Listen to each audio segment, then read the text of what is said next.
आस्था के महापर्व और हिंदू धर्म के सबसे कठिन व्रतों में से एक छठ पूजा।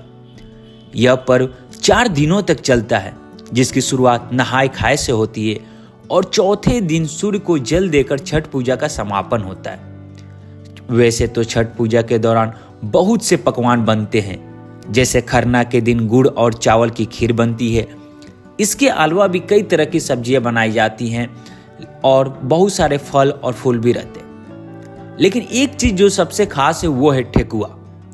छठ का नाम सुनते ही मुंह से ठेकुआ का नाम जरूर आता है, क्योंकि प्रसाद में खास तौर पर इसे रखा जाता है। ठेकुआ को छठी मैया के साथ साथ सूर्य देवता को भी चढ़ाया जाता है। ठेकुआ का जो प्रसाद होता है गेहूं के आटे, गुड़ और सूजी से बनता है। यह छठ पूजा के दौरान बनने वाले विशेष पकवान है, जो सभी छठ पूजा मनाने वाले भक्तों के घर में बनता है। लेकिन सवाल यह है कि क्या ठेकुआ के बिना भी छठ की पूजा हो सकती है? वैसे तो ठेकुआ छठ का विशेष प्रसाद होता है, जिसे खास तौर पर व्रती और उसके घर वाले साथ मिलकर बनाते हैं। और खास बात यह है कि इसके बिना छठ की पूजा अधूरी मानी जाती है। जो लोग छठ का व्रत नहीं करते हैं, वो लोग भी ठेकुआ प्रसाद के लिए खुद मांग करते हैं। कई इलाकों में तो गेहूं की नई फसल का आटा पिसवाकर खास तौर पर सफाई का सुथरा का ध्यान रखते हुए ठेकुआ बनाया जाता है। और मैं आपको बता दूं, वो ठेकुआ बनाने के लिए और उसे खाने के लिए आपको छठ का इंतजार नहीं करना है। आप वैसे भी आमतौर पर अपने घरों में ठेकुआ बना सकते हैं और उसका आनंद ले सकते हैं। और ये दिखने में जितना बेहतरीन और सुंदर और अच्छा दिखता है, आप यकीन मानिए उससे कई गुना ये खाने में टेस्टी और स्वादिष्ट है।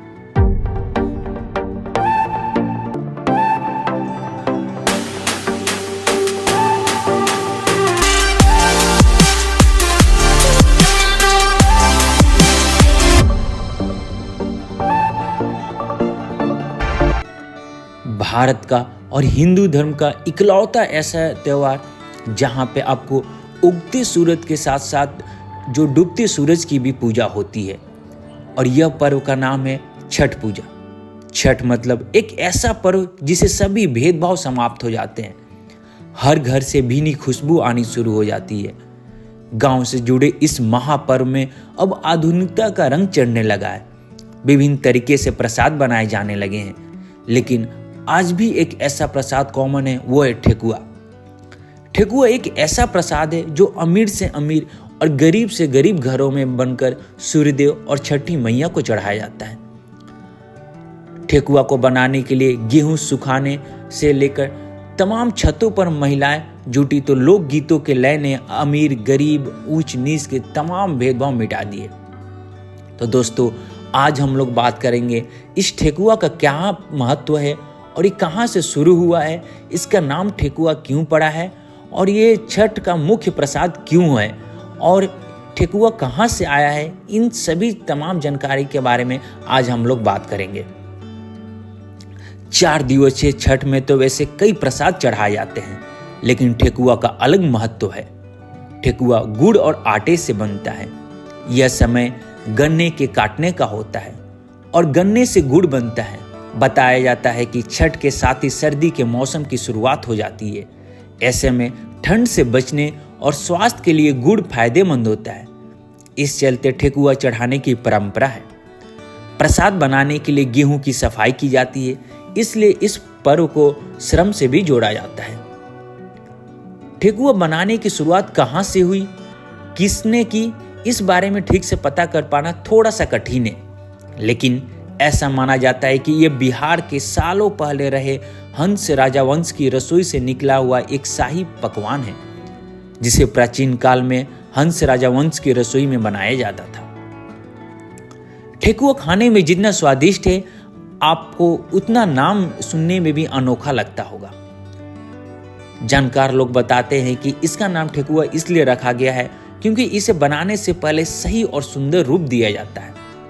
ऐसा करने से पहले इसे पत्थर या लकड़ी के बने एक सांचे में रखकर हाथों से ठोका जाता है, जिस कारण इसका नाम ठेकुआ पड़ा गया।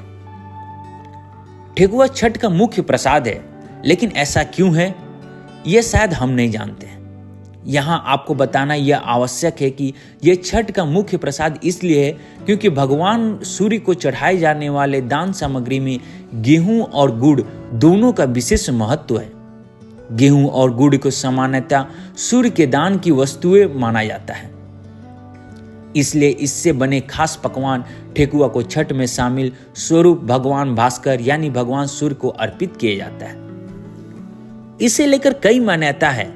कहा जाता है कि ठेकुआ नाम ठुका से भी पड़ा है, लेकिन इसका आटा सख्त गूंथा जाता है और इसे सेब देने के लिए हथेली से खूब पीटा जाता है। हालांकि अब भारत में मिलने वाले आटे के ज्यादातर फ्राइन जो स्नैक्स मैदा और रिफाइन के आटे होते हैं, लेकिन बिना रिफाइन किए हुए गेहूं से बना हुआ ठेकुआ न सिर्फ काफ़ी पुरानी रेसिपी है, बल्कि यह मैदा और सूजी से बने हुए पकवान से कहीं ज़्यादा आपकी हेल्थ के लिए भी हेल्दी है। और ठेकुआ बनाने के लिए उसको आकार देने के लिए लकड़ी का जो सच्चा बनता है जिसको अगरौटा कहा जाता है।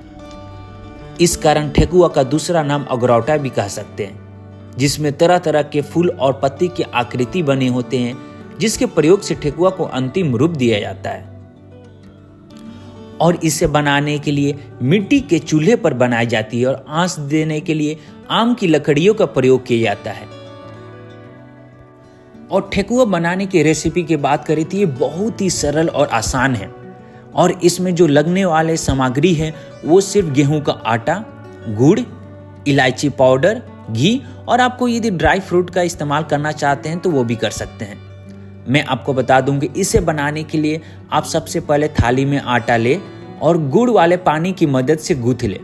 इसमें इलायची पाउडर या ड्राई फ्रूट्स जो भी है उसको मिक्स कर सकते हैं, और जब आटा तैयार हो जाए तो इसको लोइया बना कर रखें। और अब इसे ठेकुआ का आकार दे, जो कि आपका अगरौटा होता है उसमें की आकृति में डालकर ठोक कर इसे कोई भी एक ठेकुआ का आकार दे सकते हैं। उसके बाद कोई गर्म पैन करें जिसमें घी डालें और उसमें आप इसको तल लें। आपका ठेकुआ बनकर तैयार हो गया और छठ माता के लिए जो विशेष पकवान है, प्रसाद है, तैयार है। तो दोस्तों, यह था छठ माँ का और छठ पूजा का सबसे विशेष पकवान, जिसके बिना जो छठ पूजा अधूरी मानी जाती है, ठेकुआ, उसका इतिहास और ये कैसे बनता है। आज मैंने इन सभी चीज़ों के बारे में आपको डिटेल में बताया। और यदि आप छठी मैया से और सूर्य देव से रिलेटेड या फिर किसी अन्य जगहों के बारे में जानकारी लेना चाहते हैं, जानना चाहते हैं, तो हमारे चैनल पे उपलब्ध दूसरी वीडियो जाकर आप देख सकते हैं। मैं आपको ऐसे ही भारत से जुड़ी कुछ धार्मिक बातें और धार्मिक जगहों के बारे में बताते रहूँगा। हमारे चैनल के साथ बने रहिए। धन्यवाद।